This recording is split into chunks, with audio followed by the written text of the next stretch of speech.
The MCU is dead. Well, I mean, that's been the headline for like a million articles written in the past couple years. And hey, I understand. I'm right there too. I've made like two videos on the very same topic. You can watch them here on this channel. I'll probably try and link them down below. And look, I hate comparing mainstream products to fast food because it just feels so lazy. Like, this is like fast food because it's cheap and easy and it's not very high quality. Like, oh wow. What a brilliant comparison. How long did it take you to come up with that one? You're so, brilliant. But I have a more hyper specific comparison, so I'm just gonna give myself the pass on it because I'm allowed to do whatever I want around here. The MCU is literally just McDonald's. When I was younger, it was great. It was the best thing ever. And then got a little bit older, and it was just reliable. It was good. I knew what it was, and it was reliable for that. But then, post 2020, the quality noticeably dipped, and it just started to cost way too much money. And a bunch of pretentious people who want to seem like they're super cultured or something will tell you that it was always bad since day one. No, you're a fucking liar, okay? You're just wrong. It was not always bad. But the Thunderbolts is here now, and it was released to thunderous haws. I remember when they unveiled this project, and I had the same criticisms as everybody else. It was like, oh, this looks stupid. Everyone has the same powers. They just punch and shoot things. Like, that's how over the brand we all were. It's like, oh, I don't want to watch this movie because no one shoots lasers out of their fucking asshole or something. Like, that was a real criticism.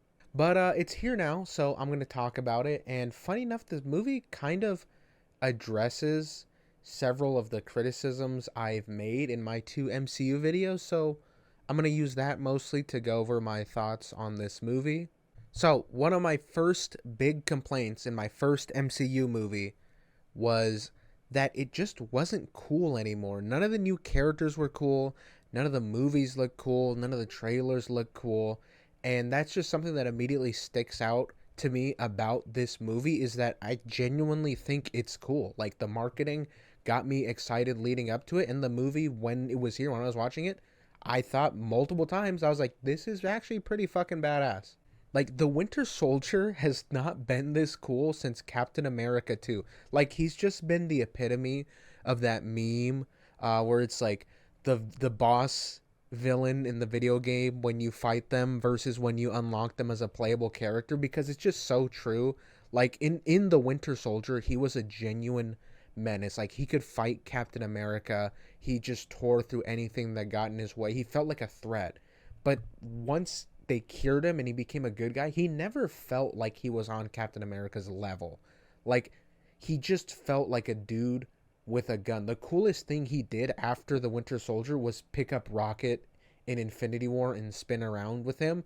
Like, it's the massive drop off in the character. But in the Thunderbolts, from the minute he suits up to start taking part in the action, he just has insane aura. Like, he steps on screen and every single character was so they see him like, oh my god, like, that's the fucking Winter Soldier. He's so badass.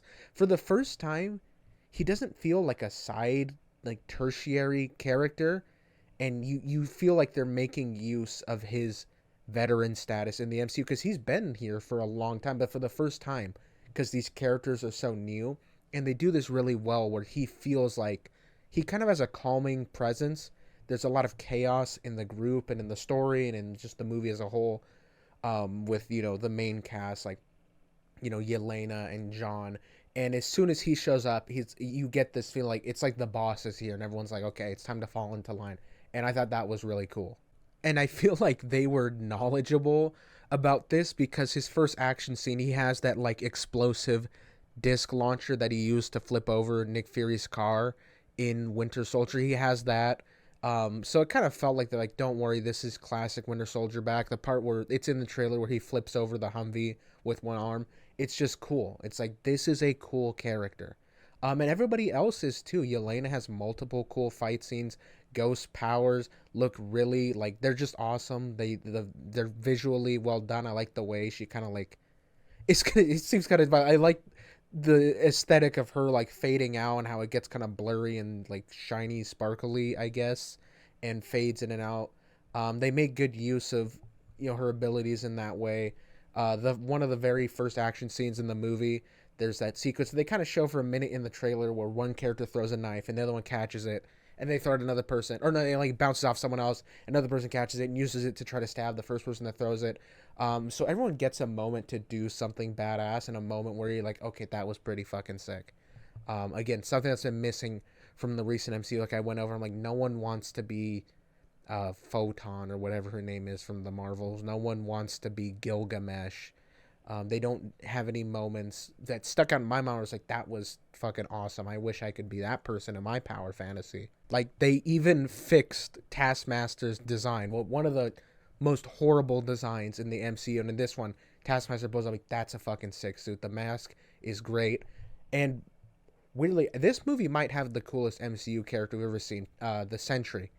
I don't think it's a spoiler. He's pretty much in the trailers, and it's one of the whatever. Sentry's in this, and his first fight scene in this movie, I was like floored. I was like, what a fucking badass character. And I'm a huge fan of Sentry in the comics. I love his part in the New Avengers run, which had some inspiration on this movie. So I just thought it was super sick to see him in this, and immediately I was like, awesome character. Can't wait to see this guy again. I need to see him in the Avengers. I know he's gonna be a big part of Doomsday apparently. So on the right track in that regard. My complaint, MCU's not cool. That's checked off for me. Another criticism I had for the MCU was that I thought the characters were really poorly handled. Like, I thought their motivations and personalities were forgettable or confusing or muddy, and I even had people come on and I would ask them questions to illustrate that point. Again, if you want to watch my first video, we'll go over that. There was no like, I wasn't scripted or anything. I was, no leading questions. I was straight up just asking people, and they had a harder time explaining the motivation and characters of the recent MCU heroes. But again, in this, everybody has a very clear and understandable like motivation from the beginning, which is just survive, get from point A to point B and live. Obviously it gets a little more complex outside of that, but it's still understandable. The only reason I'm not going is I don't want to spoil anything about the movie. The only character who isn't tied into that direct from the start motivation of I need to survive is the Winter Soldier, but he has also a very clear goal of solving this kind of crime misdoing, and it's very clear and understood from the start what his purpose in the movie is. The characters all have very clear and distinct personalities. Ghost sadly gets the least to do out of the cast, but even then she's not forgettable because I think her suit is really cool. I think the mask is awesome. It's the mask from the comics. I love that kind of trench coat, flared, I don't know how I would describe it, look to her jacket. So it's like whatever. She doesn't get the most screen time, but it's fine because she makes up for it by just being cool. There are plenty of characters out there who are just cool. Like I'm pointing, like obviously like John Wick, beloved character. He's just cool and it's fine. He's not like super in depth, but that's not the purpose of his character.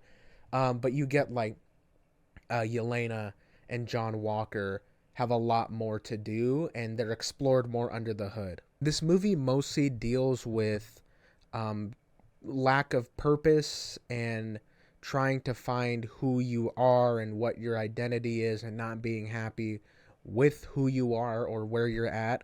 And guess what? That's a very good goal, or I guess theme for this movie to have for its characters, because that's probably the most common struggle young people are dealing with in the modern age. I know that's something I deal with at times. I know my friends deal with that, and it's just something that's discussed a lot. And that's the biggest demographic for this movie, and I think that that's a positive thing for superhero movies to do to make their characters relatable, is you obviously use the characters as a kind of exaggerated lens of struggles that you might be going through. Like, yeah, sure, I'm not struggling with the fact that I'm a tormented child assassin or that my wife fucking left me because I'm a super soldier, fallen golden boy government puppet. But that's like the point. it's exaggerated and it lets you latch onto them because like I deal with something like that. I feel sad that way sometimes, and it helps you connect with these characters. This movie also deals with trauma and grief and mental health, and this movie is not very subtle about that, or the when it touches on that, it's very direct about that being the theme of the movie. And I'm going to say something that might be controversial. That's completely fine. Like subtlety and subtext aren't prerequisites for quality. Sure, sometimes it's better or even needed in some stories, but it's also okay to just hit your audience real quick over the head with what you're trying to say to them and then moving on with that purpose in mind. I'm making, funny enough, my next video that I'm currently scripting and almost done with is about this topic, so I'll delve more into that there. But point is, I think it's fine to just be direct about what you're talking about and being like, hey, audience, this is what this is about, and just moving forward with that. Like, it doesn't make your script bad. This is a blockbuster. It needs to be accessible to a bunch of people to be successful. That's the trade-off. We should be encouraging big blockbusters to have positive themes and messages in them that audiences can connect with. That's a good thing. You know, when I watch Fast and the Furious, the only thing I learn is Vin Diesel plus camera equals no physics. Recently, the MCU has been a big confusing mess when it comes to the larger story. That's another thing I brought up in my previous videos. This is the first time where I walked out of an MCU movie in a very long time. I was like, I see how this connects to what's happening. I was like, I get the overarching story. Like, I see how this is going to tie into that. You know, there was an after credit scene that I was like, I know what that is, and I know what this is, and I generally know what's going to happen next. So I kind of get, in a good way, that they're setting up something, and that's a positive thing, because when they were really in depth on the multiverse saga, just nothing made any sense, and it felt like they were spinning their wheels. But I see this one movie, I'm like, okay, I get what's happening. Here we go, we're on the same page. And it's like, yes, the bar is this low. Having some basic idea of the overarching plot of your multi-film series is something that had to be added in. But, you know, here we are, whatever. Overall, I personally just really liked this movie. John Walker is great. He was one of my favorite characters recently in the MCU. I loved him in Falcon and the Winter Soldier. I really liked what they did with this character. In Falcon and the Winter Soldier, he was a very, like, earnest, nice, good guy who went down a darker but understandable path. And in this, he's kind of a belligerent asshole. Kind of similar to Rocket, I guess. You know, they're different characters, but he's definitely like a dickhead who's trying to posture and prove himself and kind of swinging his dick around. And I think that makes sense that he went from good guy down dark path, became like publicly disgraced, you know, super soldier.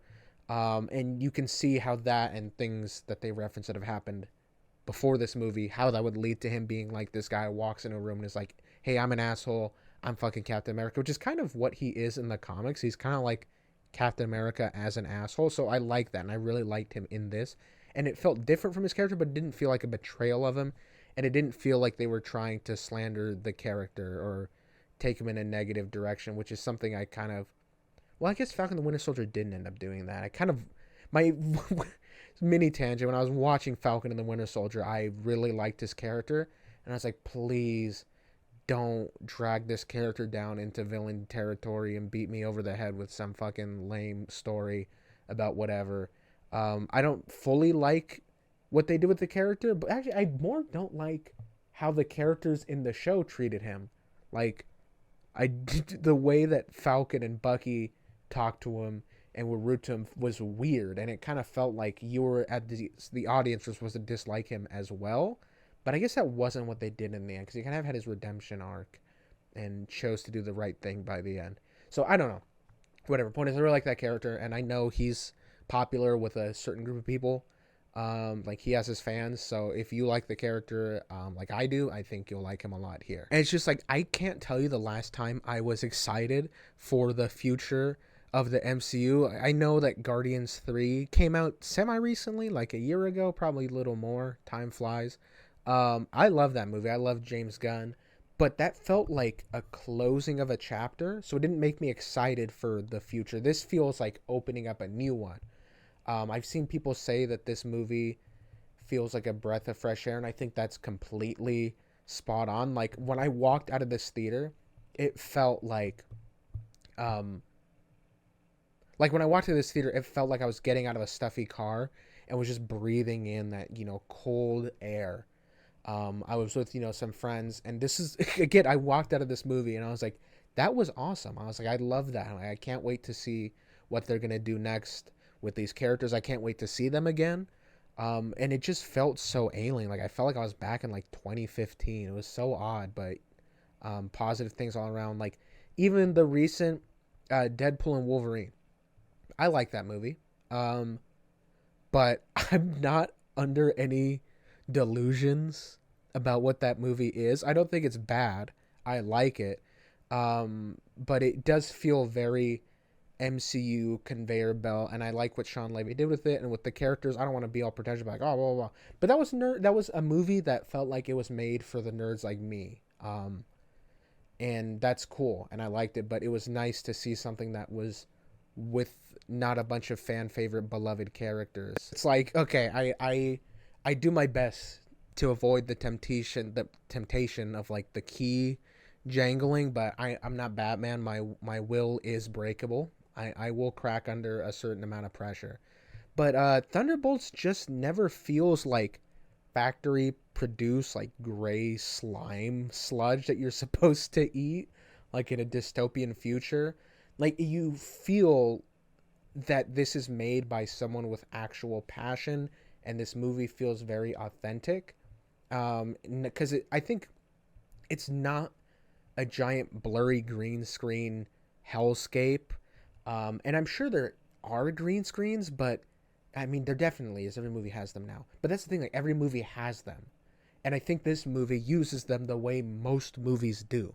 Like there are a lot of normal places in this movie. I'm never going to see a green screen of the planet Glorbadong and be like, oh, this is real. My brain is fooled. So if they used a green screen for like somewhere in desert in Nevada or some other location, those are real. So if it doesn't look horrible, my brain doesn't really notice. And at that point, it's like, who gives a shit? If a video comes out tomorrow, it's like, oh, this was green screen. Like I remember that happened a lot with Spider-Man Far From Home. Like, oh, the scene where Nick Fury is in Spider-Man's room, that was green screen. He wasn't even there. I'm like, who gives a shit, bro? You didn't know that when you saw the fucking movie. I didn't know that. I don't give a fuck. It did its job. But like I said, this movie feels authentic, and I think that helps with that larger theme of grief and mental health because this movie doesn't break, any new, it's not like earth-shattering revelations about the realities of mental health, but this movie feels so authentic that it's okay. Like it still feels real. It feels like a real person like wanted to tell this story and they wanted to put that theme in there. I never felt when I was watching this movie like someone was making this and a bunch of fucking soulless Marvel executives had like their hands on his shoulders like fucking looking over everything he was doing. So I think that helped my enjoyment of this movie a lot. I'm just going to cut this off here. I'm going to say that I liked it. I liked it quite a bit. I would recommend it. And that's as far as reviews go on my channel. I don't like to consider this like a film review channel. I like to think we talk about movies here. Like, if I see something and I feel like making a video dedicated to it like this, I like to say, here's what was in the movie. I liked it. Maybe you won't like all that, but obviously I guess things are tinted through my lens. But I don't give out like number ratings. I don't be like stuff like that. I just say, hey, I enjoyed this. Here's what I liked about it. Here's what I didn't like about it. There you go. Goodbye. Whatever. Yeah. I know I've been a little barren on content here recently, but like the MCU, I'm getting back on track. I've just been working a lot of extra hours at my job recently because unfortunately YouTube is not even close to paying my bills yet. So when I get more hours at work, this has to go on the back burner. But I have videos I want to make. I talked about it a little bit earlier. But that's all. Do the like and subscribe thing. Goodbye.